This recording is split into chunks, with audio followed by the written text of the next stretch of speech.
Thank you. Do you have any comment on the decision by a federal appeals court today to continue blocking Texas's migrant deportation law SB4?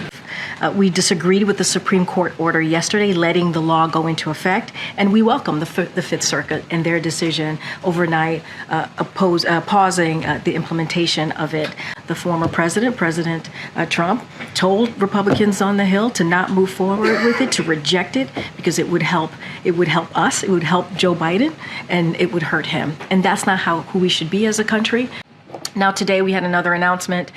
The Biden-Harris administration also launched the SAVE date of action to promote SAVE, the most affordable student loan repayment plan ever, which President Biden announced just last year.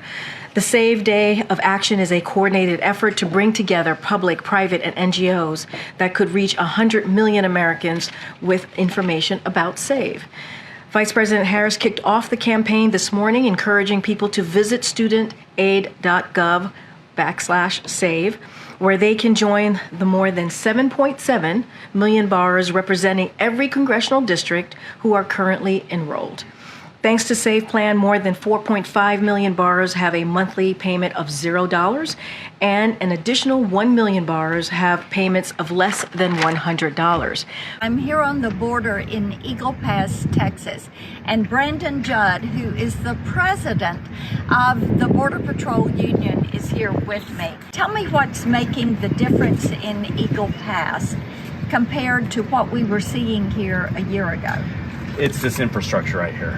That bill that you just introduced that would give us these containers, it would be great. Because if we could expand this out, if we could expand this across the entire border, we would see a huge reduction in the number of crossings. So right here in Eagle Pass, we used to see 2,000 apprehensions per day.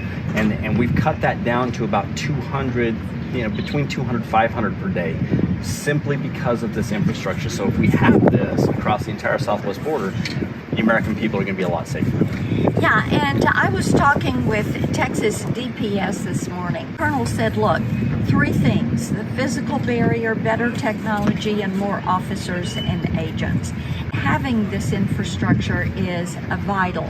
You told me when we were out near the wall that unfortunately the Biden administration says if they get past the fence, even if they get to the wall, they get in that area between the two, you have to take them in. We do, unfortunately. So what we saw in El Paso is the perfect example of what everybody knows, and the smugglers know this, those people that want to enter our country illegally know. All they have to do is get past this, get north to where our wall is, and now the Border Patrol has to take these individuals in custody. We then have to take them into custody. And it's something that we can't stand about the administration, because all we would have to do is just say, no, we're not going to let you in, and they would go back. But the administration opens up the gates, we take them in, we process them, and then they get released into the United States, which is what the magnet that draws so many people across our borders illegally.